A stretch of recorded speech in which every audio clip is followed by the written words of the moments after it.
Starting. You ready? Starting. You ready? You ready? Starting. Starting. Starting. Starting. Starting.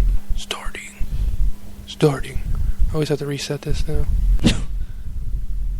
Starting. 3, 2, 1. Go. Q5, Domingo. I be the one and only Pac FM, and you know what? Domingo. We the king. Yeah. This the sound of a dude dipping the fountain of youth, sipping the Mountain Dew, ripping it down in the booth. You can say what you want, just spell my name right. Talk shit, just learn how to pronounce when you do. BK from my crown to my boots, camouflage and fatigues like I'm down with the troops. Now salute the absolutely, positively undisputed master who speaks the massive brute beat. The formula is just me. Slugging Ali. You want a head count, it goes 1, 2, 3. MC's what I do, not what I wanna be. A lifetime membership with no monthly fee now. Come with me and let me show you how to flip the style to make the crowd clap louder. A player in the game that lacks the manpower, but I rock to the last hour like I'm Jack Bauer.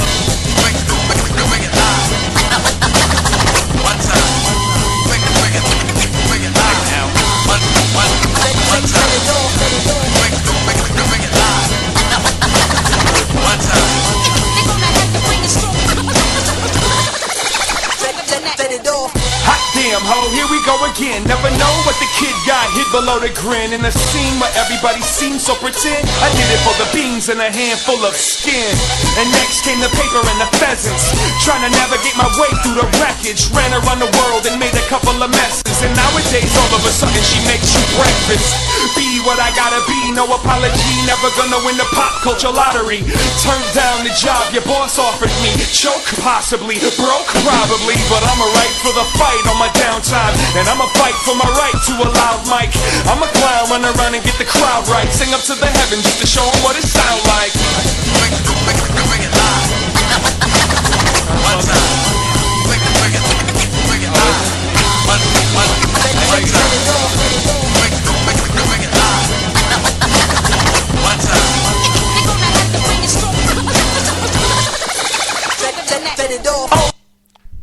Welcome. Welcome, ladies and gentlemen, to Straight Outta Austin. We won't get to Brother Ali's part. Nah. It's Prometheus. This is Agamemnon. And thank you for joining us, Luis of the Comic Bowl and Blood Ocean 07. So far, this is who we have so far. Yes, indeed. On this lovely E3 Monday. Yeah, I didn't realize E3 was like right around the corner. Nor do I really care. I'm not, I can't remember the last time I was excited for E3.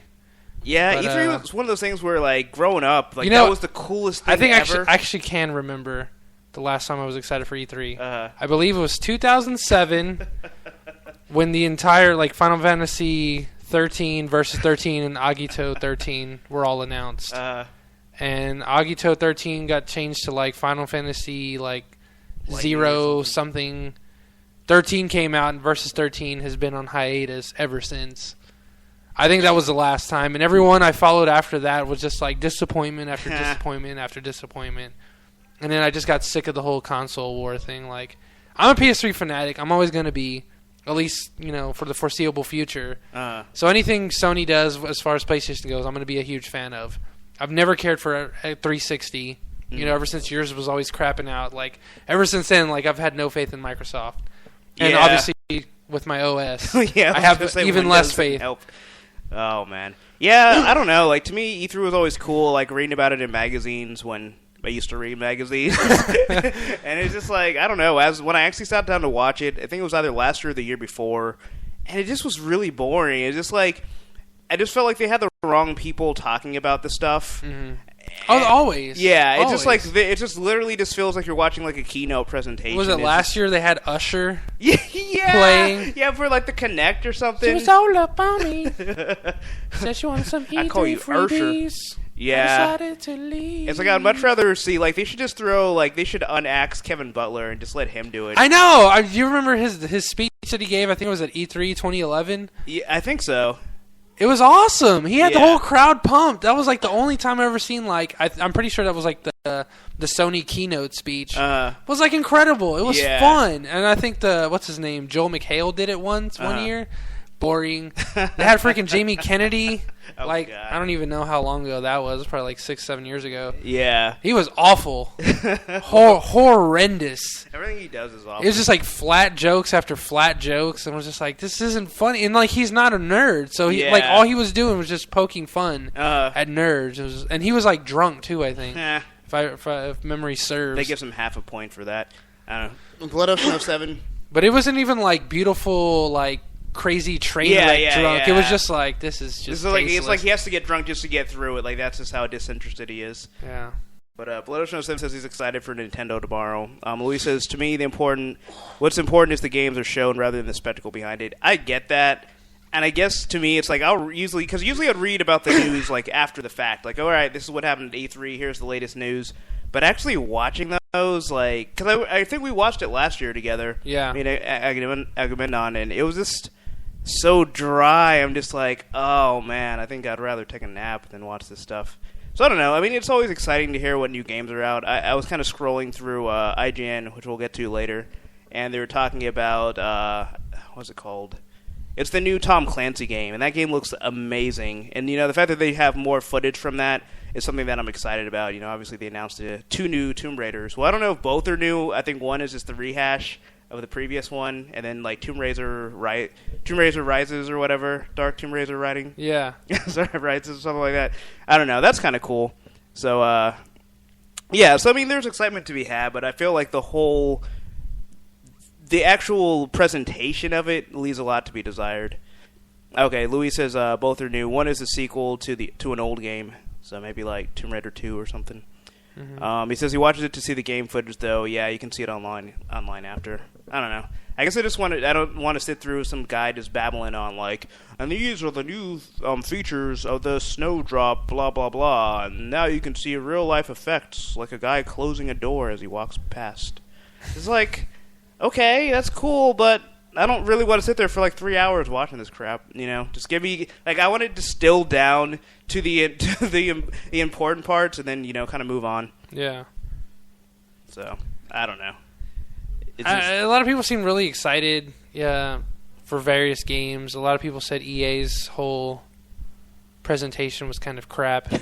I don't know. I'll just go based by what just like general fan consensus was. But a lot of people seem excited for Battlefront 3. Oh, yeah. Which is a game a lot of people thought dead, even though it was announced last year and there was like a little bit of game footage shown. So I don't know. I can't see like what little footage was shown last year would be any different from this year. Especially considering, unless the game is coming out like in the fall. Yeah. What you're seeing now isn't like finished. It's all just like pretty much like movie fluff. Yeah, and that's usually what it is at E3. I'm trying to remember the game. I want to say it was Homefront, but I think I've been misquoting it all day. I don't think it was Homefront. There was a game that came out, and this game was supposed to be like the Call of Duty killer. And they were promising that it was going to have all these features, and they had cooked up like I don't know, like a 5-6 minute video like a couple of weeks before E3. And it looked incredible. Yeah. But a lot of it was like photoshopped. Oh, I see. Just it was like resolution to the max, so it just looked incredibly pretty. And it was like, oh my god, you can do all this cool stuff and all this stuff. But it was all stuff that was done like in like motion picture mode. Well, not motion picture mode, but like pretty much done like a film. It wasn't actual gameplay footage. Yeah, yeah. And they were like, yeah, this is what you're gonna be able to do in the game. All those things. So then the company came down and was just like, all right, so now everyone's got like 8 months to crunch on this game and make the best game, like a Call of Duty killer in 8 months. And like there's companies that can't. No company can even do that in like 2 years. Yeah. Well, this whole thing, I mean, just as a side note, like Call of Duty will never have a killer. The killer of Call of Duty is going to be the fact that they rehash it over and over again, and fans are instantly going to lose interest because it's too much of a brand name. Yeah. It's not like you can't make a better game, a more accessible game, but what sells with Call of Duty is the name Call of Duty. It's just a franchise. They're going to pump it out every single year. Right. But yeah, it's. I don't know. I think they did that also. I don't know if it was at E3, but they did that with Colonial Marines, where they showed... It was the same thing. Yeah, it was the same exact thing. So well, I mean, it wasn't as bad at this game I'm thinking of, but... Now, I think Colonial Marines was even worse. Like... I'll have to find this game. I don't know. I mean, I understand because a lot of people were like really pissed, but when you say you got a game that's a Call of Duty killer... yeah, I guess that one was more hyped. I guess with Colonial Marines, like it wasn't even really finished. It was pretty much they just released a broken game. Yeah. But Blood07 says Battlefront Hardline was shown this year, and it's very different from the series and looks great. Also, they showed Tom Clancy's Battlefield Division. Hardline? Yeah. I don't buy it. It's glorified cops and robbers. That's all it is. Cops and wobbers? That's all it is. It's not going to be... I can tell you right now, the game's going to be incredibly broken because Battlefield 4 barely came out last year, and the game's still broken as crap. And they're already working on another one? Mm-hmm. I don't think so. I guess to me... I don't think it's going to be good. Yeah. Especially if it's coming out later this year? No. It ain't going to be good. I like the idea of it, just to have a different shooter that's not just, hey, this is military. So I like it in concept, but I completely agree with you. It's like Battlefield 4 came out too early. They did that. They already rushed that game. Unless they have a completely different development team working on Hardline, and even then, I doubt it because they had to redeploy some of the resources to try and fix Battlefield 4. Yeah. That I doubt I don't even think it was redeploying. They were just like waiting for their employees to come back from like vacation or something. I don't know. Well, I know some of it was like they were working on other games. It's like, nope, y'all got to focus on this game. This game is too broken. We need to fix it. Right. So I don't know, but that's what it really makes me very skeptical for the next edition of Battlefield. But The Division, on the other hand, that was the game I was trying to remember the name of. I remember I was trying to think the line, but I was like, Division, because it's 24. Division are the people that always send down new managers. That's how I remember Division. But yeah, that game looks incredible. Like, that's probably the game, if it ends up being as good as it looks, will probably be the game that finally gets me into the next gen. Yeah. So we'll see. We'll see how that goes. Louis says Rise of Tomb Raider is a new sequel from the reboot, coming out in the holiday 2015. So I wonder if they're going to have even more gruesome deaths in store for Lara Croft. I think they just need to hurry up and just like cross over Lara Croft and Drake. I think that'd be a really awesome. Could you imagine like that type of action adventure game but co-op, and you get to be either Lara Croft or Nathan Drake? I mean that would actually be pretty cool. I think it would be awesome. But I mean, as far as going as Battlefield, like that's the one thing that people have been asking for a long time. Yeah. I mean, Bad Company 2. I mean, I hate to always come back to like if you guys have ever listened to Save File Corrupted, I talk about Bad Company 2 like maybe every other episode. Out of the 33 episodes that we recorded, I don't know. I probably talked to him about 15 of those episodes. Talked about 15 of those episodes. Only 15.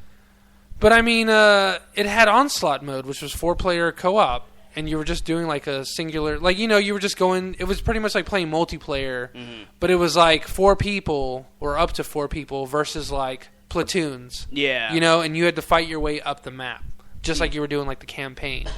And there was 4 levels and you can do it on normal or hardcore. Yeah. And it was fun. It was super fun. And like they haven't replicated that since. I was like, seriously, it's like, I don't know.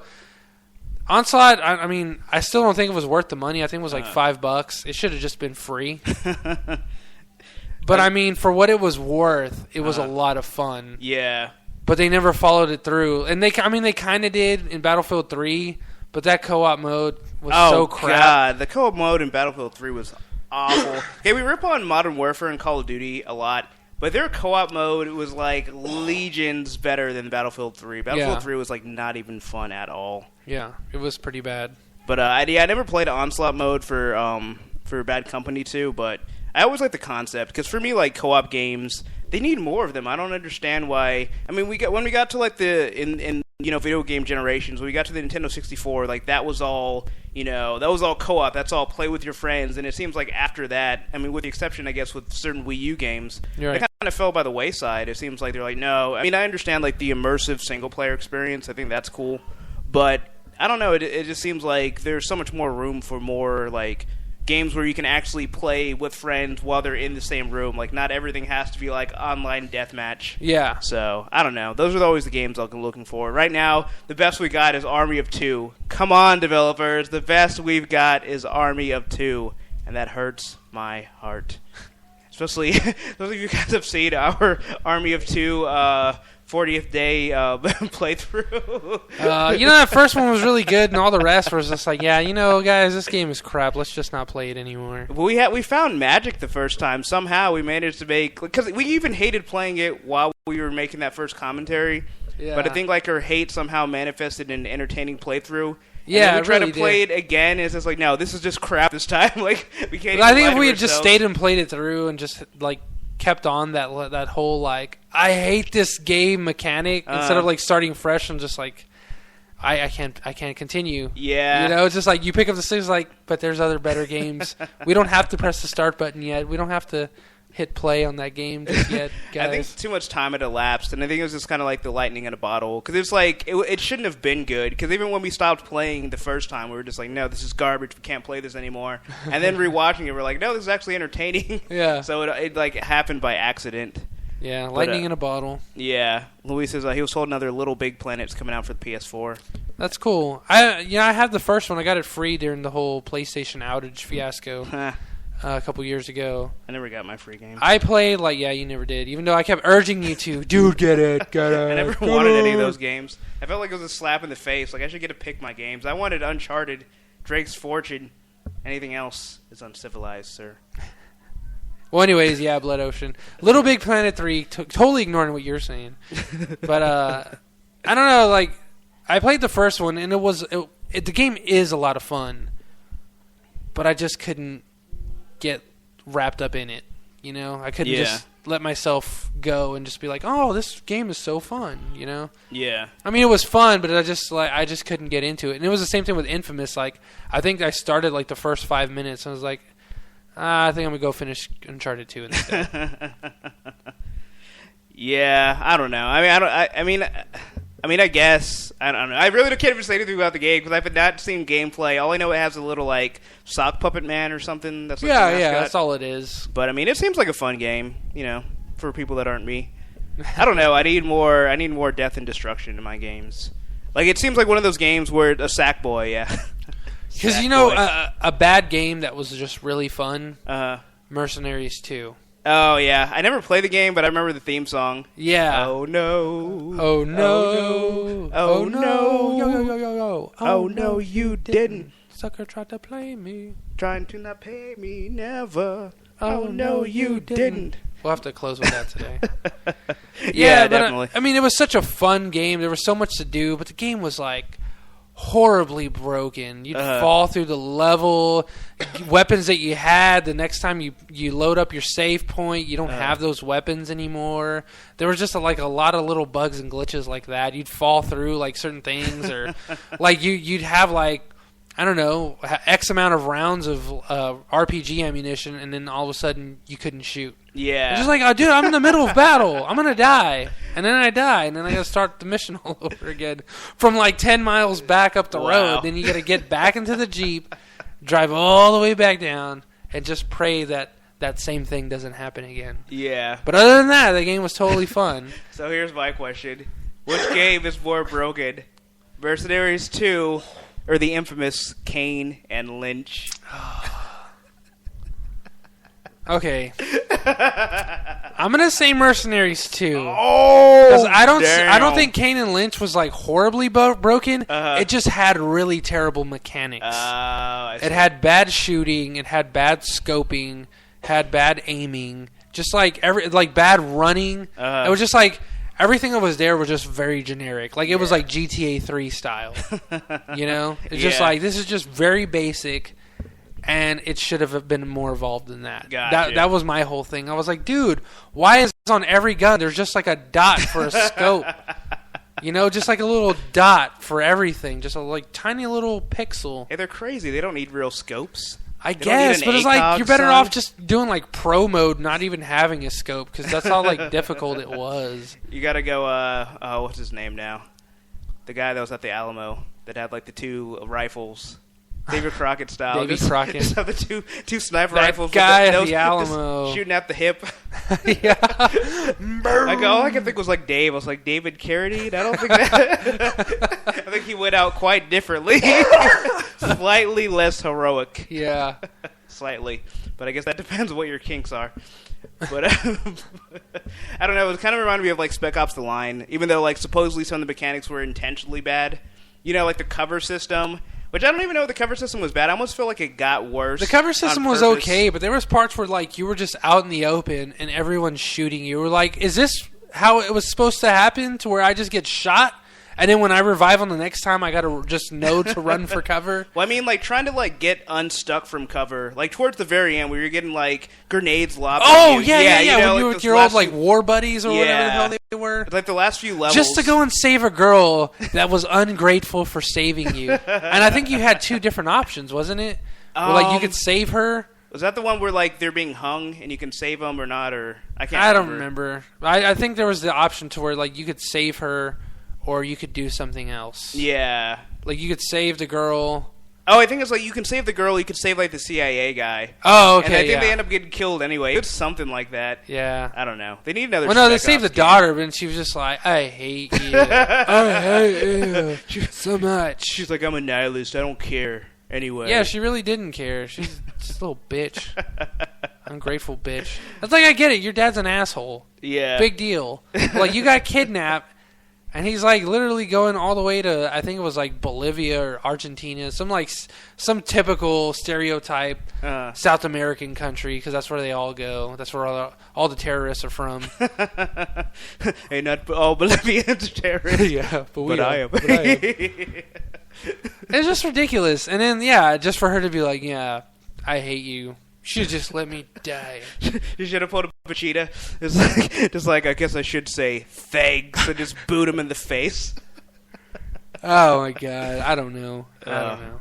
Well, I don't know. I don't really have anything more to say on video games. I guess you guys in the chat can update us. I kind of want to talk about the little IGN controversy since I had like a story of my own. All right, so back in the day, so IGN had they had to retract a story where they told the world that the long-anticipated Last Guardian, made by Team Ico, which has been an 8-year development hell, they said that it was canceled. They're like, "Oh, sorry guys, the dream is dead.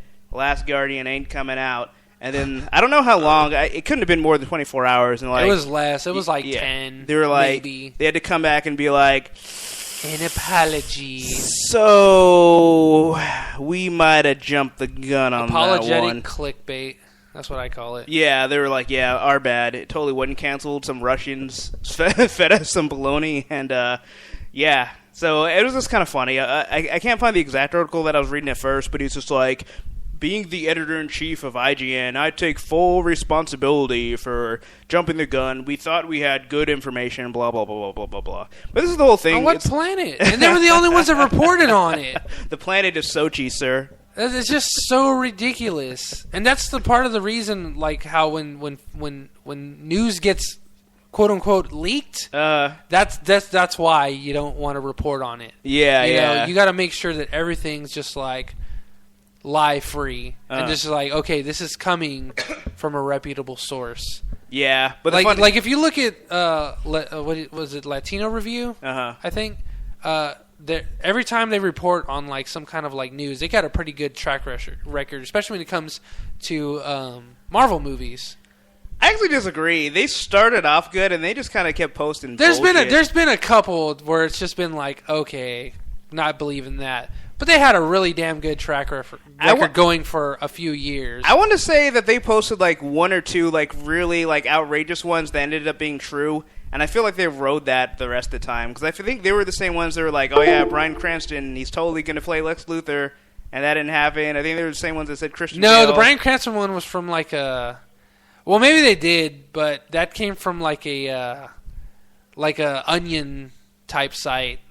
Where they just post a bunch of BS news like that. I don't know, but I just remember because like almost every week we had like more and more rumors from Latino Review, and they got like less and less true as it went on.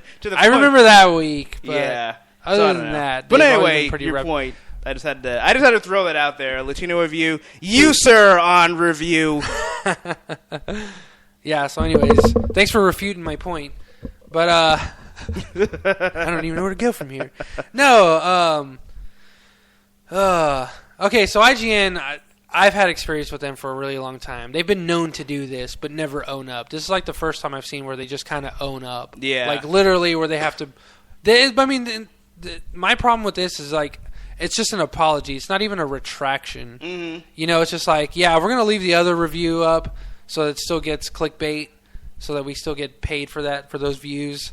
What they did, the actual article is titled "Retracted: Conflicting Reports on the State of the Last Guardian." So you're right. I mean, they did technically retract it, but what they did is they just do updates. So it's the same link. Yeah. So they can still get, like you said, the clicks and the traffic. It's just garbage. It's like, you're going to really keep selling your site like that? Well, delete the link, Or at least close it off and then make a new one. Hey, you know their words. We do not sow. They pay the iron price for their leaked sources. I don't know. It's ridiculous.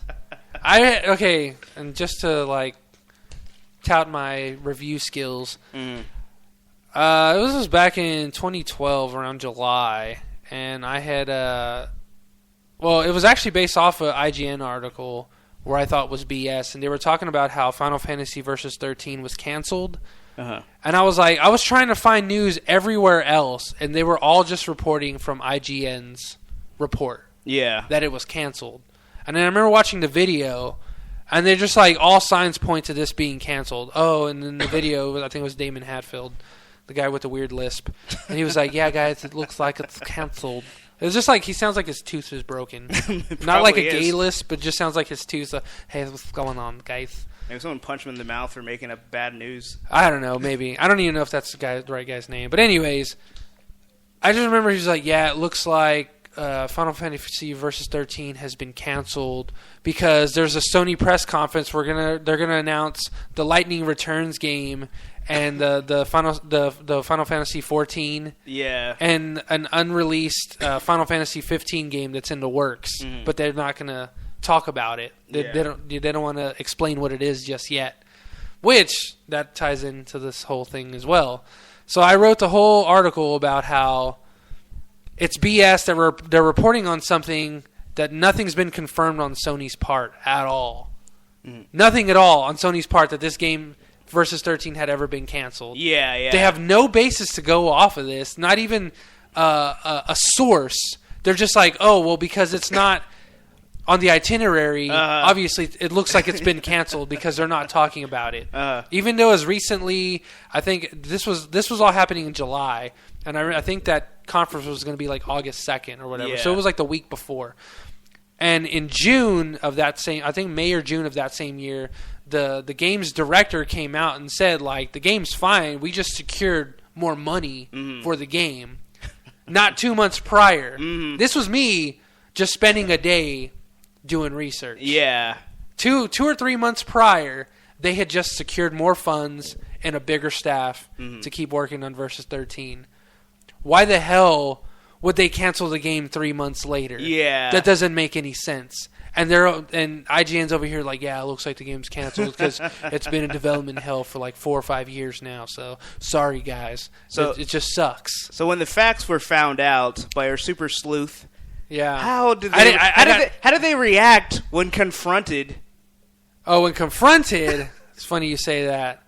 Okay, I gotta find it first. I pitched you a softball. I know. I messed up. It could have been something, kid. It could have been somewhere. Okay. Final Fantasy Versus 13 not canceled. This was July 24th, 2012. Then they put the link, despite rumors to the contrary last week. There were no rumors other than what IGN had rumored. Yeah. Other than that, there were no rumors whatsoever other than what they had created. It was from their Russian source. So them to say despite rumors to the contrary last week, it's basically forget what we told you last week. The game's not canceled. Yeah. But when you word it like that, you're making it seem like they reported on someone else's rumors. They made up the rumor to create clickbait, to create traffic. Yeah. And hectic whatever, and to try to bleed Square Enix out of news. Yeah. So they could come out and say the game's not canceled. Even though all you had to do was look at the news articles for the months prior and know that wasn't true. So I had posted that same day, if you bother to look at all the clues, then read my blog. You wouldn't have made a big deal out of it in the first place. And then I put hashtag MSM scrubs. So then IGN asked, what is an MSN scrub? And I said, mainstream media scrub. Reporting rumors is fact and causing false panic over baseless speculation. Irresponsible journalism. That's what I told them. And then IGN came back like, we reported the rumor as a rumor. I see where this is going now, though. Smiley face. And then I called them garbage. So that's how it ended. But I was pretty proud of myself. And I was proud. Because at the end of the day, they were still full of it. We reported rumor as a rumor. But when you looked at all the evidence, it's like it looks like the game's done. Yeah. The game's over. Go home, pack it up.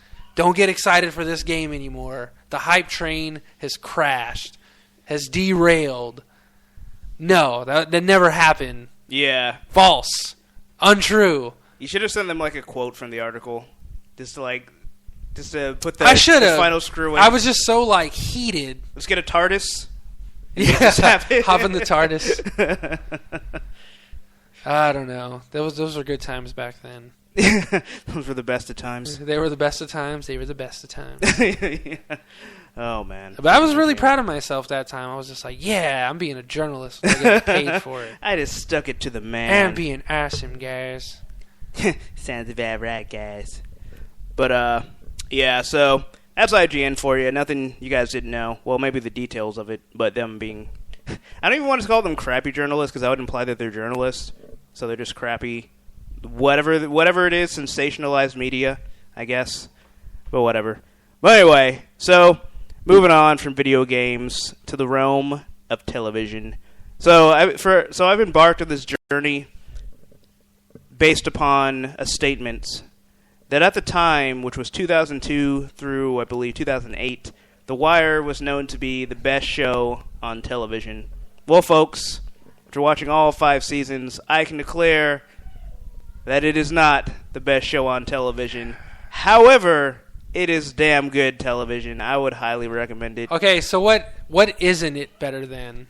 What isn't it better than? Well, I'm trying to think of what else was on at the time. I want to say The Shield was on at that time. No, but why do you... No.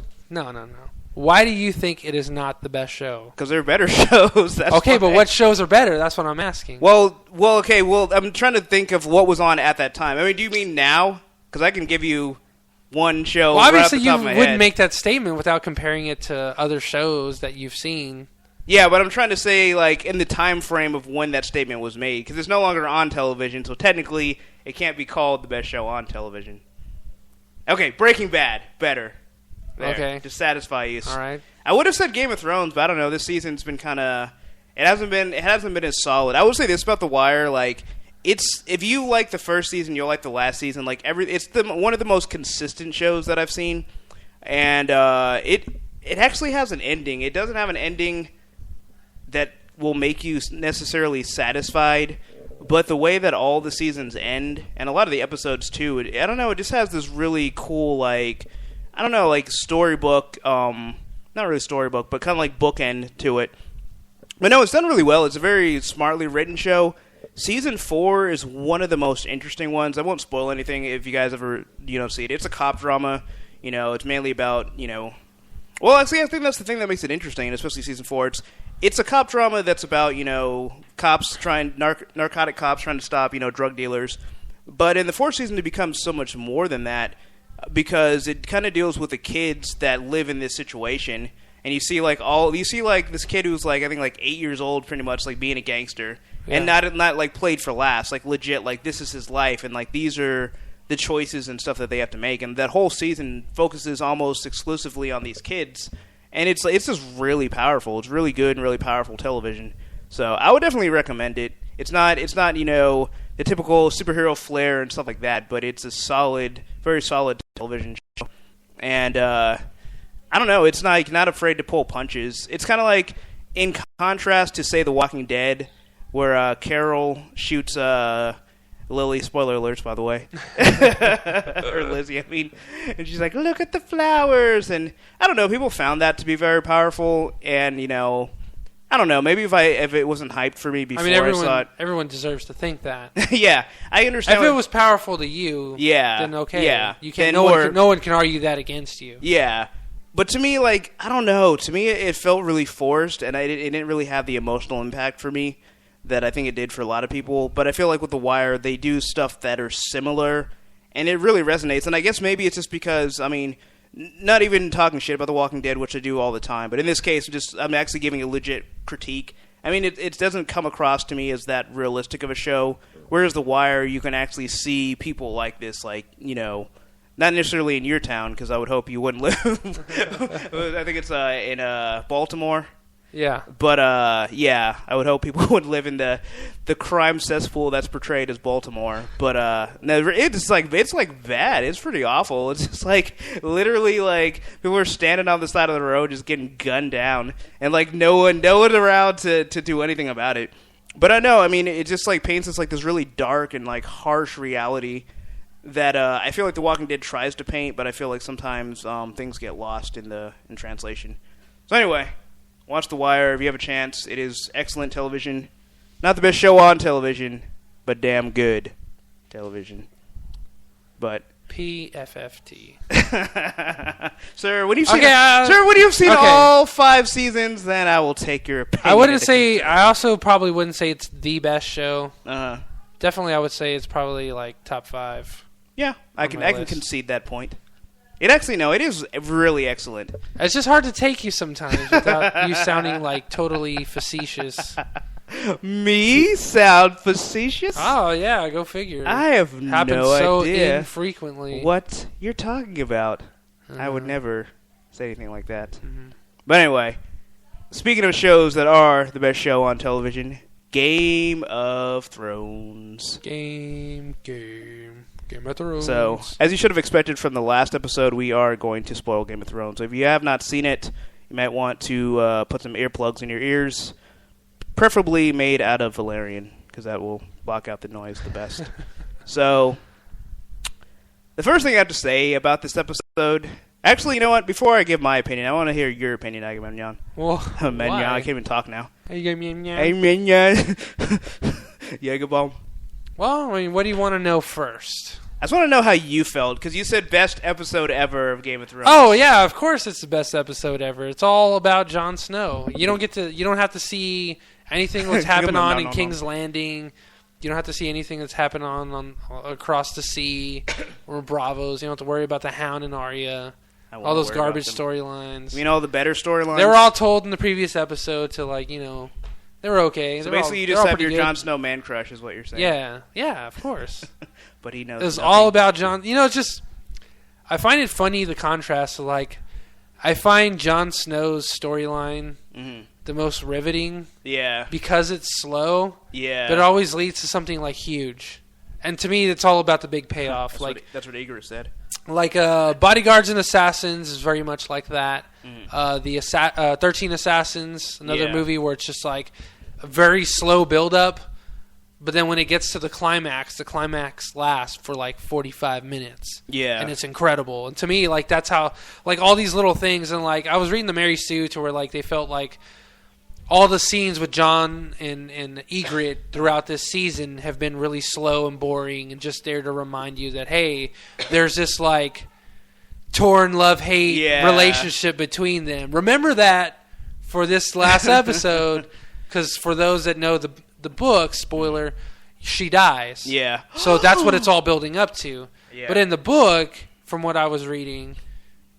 Oh, no, yeah, she already saw it. Never mind. She dies, like, off page. Yeah. So, like, where he's, like, from what I was reading about the book, where, you know, Jon Snow's fighting on the battlefield or in the courtyard of Castle Black, and he just comes across her body, like, laying down on the floor. Just to interject, the battle was done a lot different in the book. It was almost... The best way I can describe it, and I haven't read it recently, just imagine like when all the wildlings are running into the courtyard. Imagine all the Night's Watch, instead of fighting all the wildlings that are coming to the wall, they're just all shooting down into the courtyard and just riddling them with arrows. Like, a few get through, they have to fight off, but for the most part, they're just riddling everyone with arrows. And what happens is, like, when the dust is settled and all the wildlings are dead, he sees Ygritte just lying there with, like, an arrow in her chest. And he goes, and she's, like, still alive. She still has, like, her last words or whatever. And his arrows had, like the white feather or whatever on the end. Yeah. And he's like, it's ambiguous whether or not he killed her, so he doesn't know. But he assumes that was probably his arrow that killed her. Yeah. So he has, like, the guilt of killing Ygritte. Ah, gotcha. So I kind of like that a little bit in the book better, but it would have been really anticlimactic, like they mentioned in the Mary Sue, where it's just like, oh, she's dead. Well, that sucked. Yeah, and see that whole feather thing wasn't mentioned, so that kind of makes it feel more meaningful, at least to the book's regard. Yeah. The only thing I hated about the kid shooting her was that little nod that he did afterwards. I was just like, come on, Ygritte I got you, buddy. Ygritte does not deserve to go out like that. That made me so angry. Because I knew she was going to get killed, and I knew it was going to be right when she's like about to shoot him. I'm like, okay, I'm okay with that. And I knew it was going to be the kid because they foreshadowed it the first time you see him. He made some reference about being a good shot with the arrow. So yeah. People even made memes about it before the episode came out. They're like, oh, foreshadowing. Oh, okay. Yeah. Well, good thing I missed it all.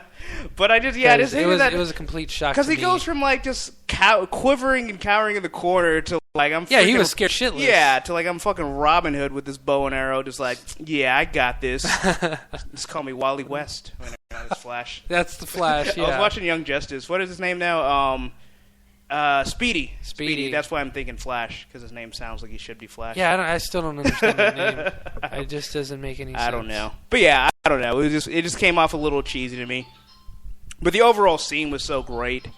And, but the thing that I loved... Actually, well, I'll let you continue before I interject again. Okay, where was I? You were talking about pretty much like kind of the whole death sequence.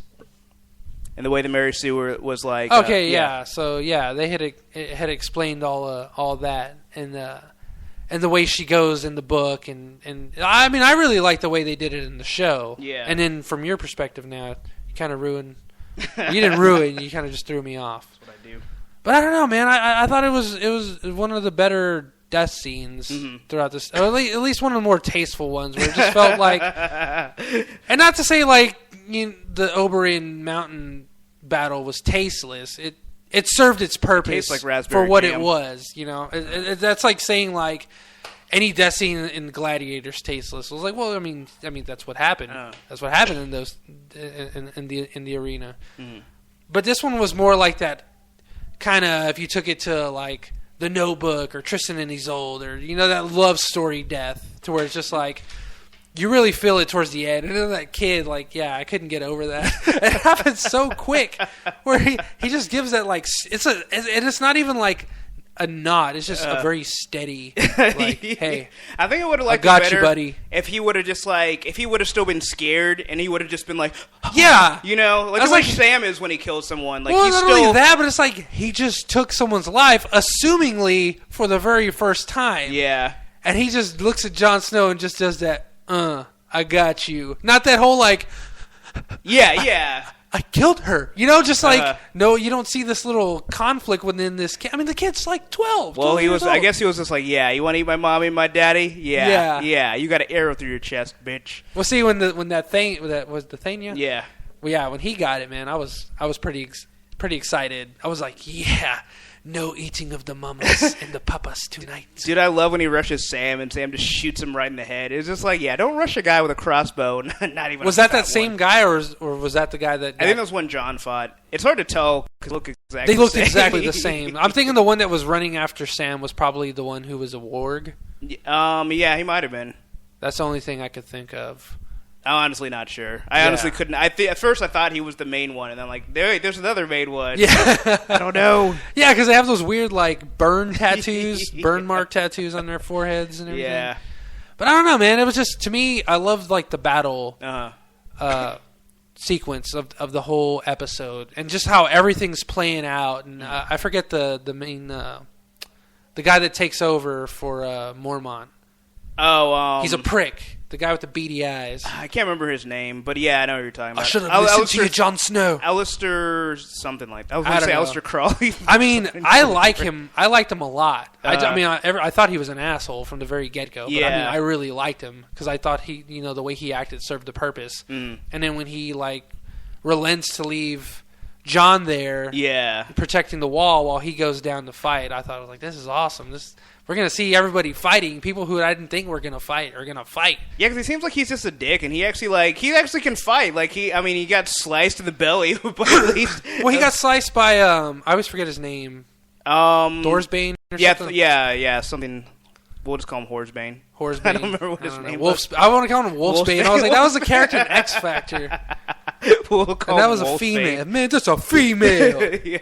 Yeah. But he was actually like a badass. Like, all right, this guy isn't just a dick. Yeah, it was so great. And even like when they were jumping the wall on the other side. And then Sam's incredible speech. Yeah. Like, Sam just had so many like gold star moments. They've really played up Sam a lot in this episode. I have a feeling it made me wonder. Made me wonder whether he was like that in the book, or if they just took like they took liberties. I don't think he ever kisses Gilly, but I think I like that change though. Yeah, because it just seems like I don't know. Like the show gets a lot of the human elements, right a lot of the times.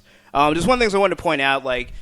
So in the previous episode, or not the previous one, I think it was one before that, when they go north of the wall and they're fighting the rest of the Night's Watchmen that, had turned traitor. Yeah. And John has to get saved by one of Craster's wives, and I was just like, come on, like, let him fight his own battles. I actually sat there to myself after you had complained about that. I know I argued against you, but after a while I was like, that was a bitch move, man. Yeah. He was supposed to handle this shit. He didn't handle this shit.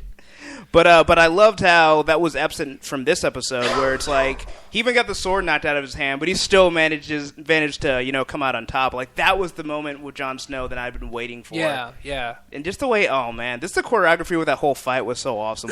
Yeah, it was great. Well, give that little story you were telling me about earlier about the whole. One of the showrunners was talking about the scene, and he went to I guess one of the editors, and he's like, hey. This fast forward you have on this fight scene, like they take it off, like this, we don't want this. We want this to be authentic. And the guy was like, we didn't speed up the camera. Kit Harington he's actually moving that fast. Yeah. And then he was like, yeah, I guess that Pompeii movie turned out to be good for something. He didn't actually say that, but but he was like giving him props, like, no, that's how good of a actor he is. He can do all of the actual acting stuff, but also the physical stuff as well. Right. And yeah, that scene was badass because like I always hate when they do sword fights and all it is like all these cutaway shots and stuff. Yeah. You actually see him swinging that sword. I was like, yes, the North remembers. Damn it, the North remembers. So, I don't know. I really enjoyed that. Yeah, there were just so many like good highlights. I mean, compared to the rest of the season, I don't know. It was just incredible. Oh, that's what I was talking about initially was their whole death scene. Oh yeah. So I mean, I just thought it was really done well, and it was like they ended on bad terms, and then like most love stories, it kind of ends. Even if it ends on like neutral terms, it's more or less a happy ending. Yeah. And this was just like as sad as it got, and it was just so like. It was like really tender, really vulnerable, but just like really kind of like if you could pick a depressing moment, that would have been it. She like dies in his arms, and that little asshole prick of a kid just gives you like that steady.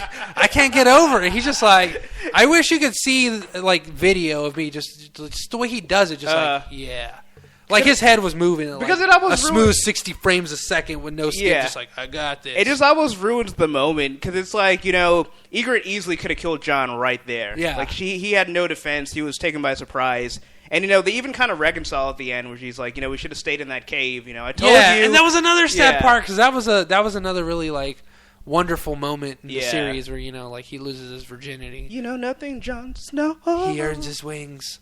But I mean, and that was a really cool scene. I mean, that was a really badass little hot spring cave too. Yeah, but I mean, that was the whole thing because like that was kind of the crossroads of their life because they kind of knew that's inevitably what was going to happen was one of them was going to die. As much as because it was really ambiguous, especially early on, whether or not she knew that he actually, was betraying them because they made it seem like she did know. And then all of a sudden, she's like, how dare you betray me? It's like... I think maybe she knew there was a chance that was going to happen. Yeah. But I mean, I think even in Season 3, he was always kind of like, I'm going to help them or something like that. And she was just kind of like, you've got to help us, Jon Snow. Maybe it's one of those things where like they're attracted to like the bad guys. Like, I can change him. Yeah. He's going to get him up the black for me. Or I think that was it. I think she didn't believe him until they actually did have sex. Just because that was specifically him, like, breaking his vows. Yeah. And she's like, all right, so obviously if he's willing to do that, then he's, one of us now. Yeah.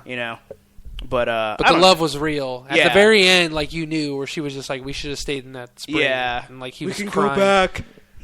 nothing. But I mean, just think, like, what would you have done? Like, she's got that freaking arrow through the heart, not even through the knee, and he's like sitting there holding her, and she's just like, and he just turns around and looks at a little bastard kid. I would have ripped that arrow out. And then imagine him giving you that nod, and your good lady, your main squeeze, she's just dying because this little kid gives you the nod, like, hey man, you know what I would have done? I got you in this pinch. I would have shown. Like, what would you do? Would you sit there and you just spend more time, and then she's dead, and then what? Then what? I would have showed him. I would have showed him the pointy end of my beat his ass steel. with this freaking play school bow and arrow. You know what I would have done? Because they were right next to the thing that takes you to the top of the wall. Yeah, just flung them off. Not even just like hit that lever and then run over here and I'll pick you up. When we get halfway up, I'm throwing you out. Better yet, like have him on the edge of the wall and just run up and front kick him and be like, this is Castle Black. Just time to one of the barrels. Yeah, he just blows up on impact. Hits one of the giants. Speaking of that was... Your death will not be swift, young child, but it will be long. That was such a great scene with Gren. And when they're trying to hold off the giant. That was going to be my next point. Yeah. Well, that was the whole thing. You know, they leave John in charge. And then... Oh, no, they don't... He didn't leave John in charge. He lives... That dickhole from King's Landing... Yeah. Who betrayed my beloved Ned. What was his name? Bald head with the big beard. I know exactly what you're talking about. I can't remember his name. I forget his name, but like he's... It's like Slint or something like that. Nah, who cares? Dick McDickweed. Jono Slint. I don't know if I'm pronouncing it right. Jono Slint. Yeah. But anyways, he was like the commander, and he was just like... All he's doing is talking about how awesome it was to be in King's Landing. I was at the Battle of Blackwater. I was like, yeah, kind of. You were kind of there. And, you know, he's talking about, I commanded these many men, and these many men fought for me, and blah, blah. Like, he's just going on like his credentials. Like, like those giants are going to hear him. Like, oh, yeah, okay, well, you're good. You can go have sex with one of our wildling ladies or something if you like. But it's just like, he's just going on, and, like to me, Jon Snow just look like you just want to, like, slap the shit out of him. Be like, get your grips together, man. Well, I think that was the whole thing, because he was being a dick, but I think at the same time, he was also, like... He was in such shock. He was just like... He was just like, there's giants down there riding woolly mammoths. No. And even me saying he was like, giants don't exist. And Gren looks at him like, dude, they're right there. Yeah, you know? Yeah. Like, he just was just, like, completely in disbelief. Yeah. I think that's what the whole, like, I commanded the Night's Watch, where he's like, I've done such great things, like... I should not be here to die being killed by creatures that don't even exist, you know? Yeah. Well, that was the other thing. It's like... You got to think, like, a lot of these guys in the Night's Watch have seen giants, more or less, or enough to know, like, they exist. Well, some of them did. Some of them. But you would think one of them would refute that guy's claim whenever, in the previous episodes, where John was, like, speaking to, like, the heads of Castle Black, and he was like, oh, don't be preposterous. Giants don't exist. And then you would think, like, a couple of other people would be like, yeah, they do. You know... We have books on them. Yeah, I don't know, because I want to say John was the only one that actually saw them when he was with Mace Raider. Yeah. Because the only other time I can think is with the rest of the... Actually, yeah, because all the rest of them that went up north pretty much all got killed, except for Sam. I guess that's true. So, yeah, no, others that saw them, but none survived to tell the tale. So, I don't know. Yeah, and that's when Gren steps up to the plate, where he, like, walks away, and, like, you wonder what he's going to go do, and then he comes back, like, sir, you're needed. They're calling for you to help in the you know, fight for the South Wall. And so he's just like, yes, I must go. And then so he leaves, and all he does is go into his house and hide. He goes into his room and hides. He's, like, hiding the same place where Gilly's hiding. Yeah, that whole scene was really weird, too. Like, I thought he was going to rape her or something. Because I wouldn't put it past the showrunners to throw in kind of a tasteless scene, but... Yeah, I don't know. To me, actually, I thought that... I was like, when he was running off, I was just like, please don't kill him, because his actual death is so much sweeter. Yeah. So I think they just had to find a way for him to actually survive that onslaught. Okay. You know? So I think they were just like, stick him in the closet. Wildlings don't know how to open locked doors. So, they live in huts. Yeah, I know, right? They think that windmills are castles. I mean, come on, go figure. Oh, yeah, is that a castling? No, it's a granary. You're crazy. Oh, Lord Snow. But yeah, I love the scene with the giant, because I just love when that one guy is like he's like trying to piece out of there. He's just like, yeah, I can't. And then Gren just grabs like, no, and he starts citing the oath. Yeah, it was just like a really powerful scene. And then at the end, you just see himself just dead. It's just like, well, I guess that was so won. sad. Yeah. But the other one was the other guy, the scrawny dude. Yeah, Pip. Pip, yeah. Well, my friends call me Philip. Where he's like shooting the arrows with Sam, and he's like hitting nothing. Yeah. He's like, "There's more coming." He was like, "Well, that's because you're not hitting anything." Yeah. And then he finally gets one. It's literally that guy from Saving Private Ryan with the storm in Normandy, the beach. Yes, where he gets shot in the head. Gets shot in the he gets shot in the helmet, and Yeah. he takes his helmet off, and he looks, and he gets shot right in the head. And it's just like, why? Yeah. Why? Like, that's why I just put my hands down. I was just like, I give up. Let that be a lesson, kids. If you're in a battlefield and you get saved by a helmet, don't take that helmet off. See, if I've learned nothing from SPS, I've learned this one thing, and that's always keep moving. Don't sit there and be awed, because that just gives that sniper like an extra 15 seconds to line up his shot and take you out point blank. But yeah, I mean, Pip, he takes a guy down, and he's just smiling, and I didn't see it come in. I thought it was just this like goofy camaraderie that Sam and Pip were sharing. Then all of a sudden you just see that arrow just right through his neck, and I was just like, "What?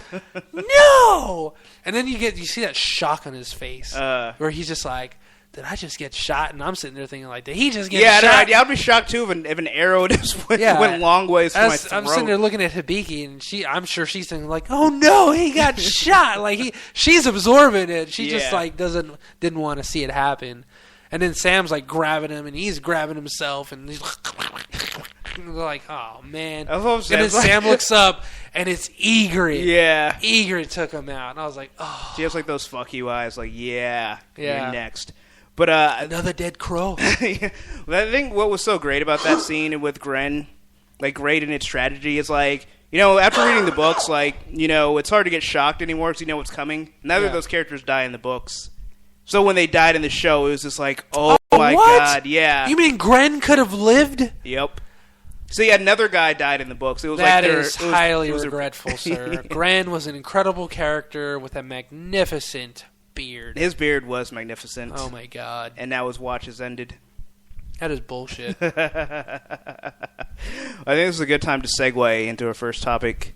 That for a mere $20,000, you too can be killed by George R.R. Martin. Oh. So he's running a contest. Much like Gren and Pip. Yeah, you too can get an arrow through the throat and be told it's going to be okay, only to die drowning in your own blood. Things. I want to be food for things. I'm going to eat your mama, and then I'm going to eat your baba. Then I'm going to eat your papa. But he's teaming up with Prizio, which is, I guess it's a wolf sanctuary. Why do I have the feeling that you're butchering that name? It's Prize with an O at the end. Prizo. Yeah, Prizio. Anyway, he's teaming up with a wolf sanctuary called the Wild Spirit Wolf Sanctuary. So I guess, because dire wolves need love too, all right, which will bring me to my next topic later. Yeah. So, it's pretty much like a Kickstarter, more or less, but... Yeah, it's a kick wolf starter. He's selling wolf tickets, but it's supposed to be one of those things for a good cause, and it's like, for whatever you donate, you can get different prizes, much like Kickstarter. So the ultimate prize is like you just have an extra $20,000 laying around. Which, I mean, come on, we got that pit war money, we can make it happen. Actually, I want to start a Kickstarter for people to give me money, so I can give him money, so I can be written into Game of Thrones and get killed. Because that would be awesome. Well, how much do you have to pay to not get killed? Sorry, sir. Or at least to be like a lasting main character. You have to have actual Valyrian steel invented. Like somewhere between like Oberyn and Ned Stark. Like that level of importance. Yeah. Not going to happen. Not even with money? No, because the heart... Look. So the lowest thing that you get is for $25 you get an thank you card.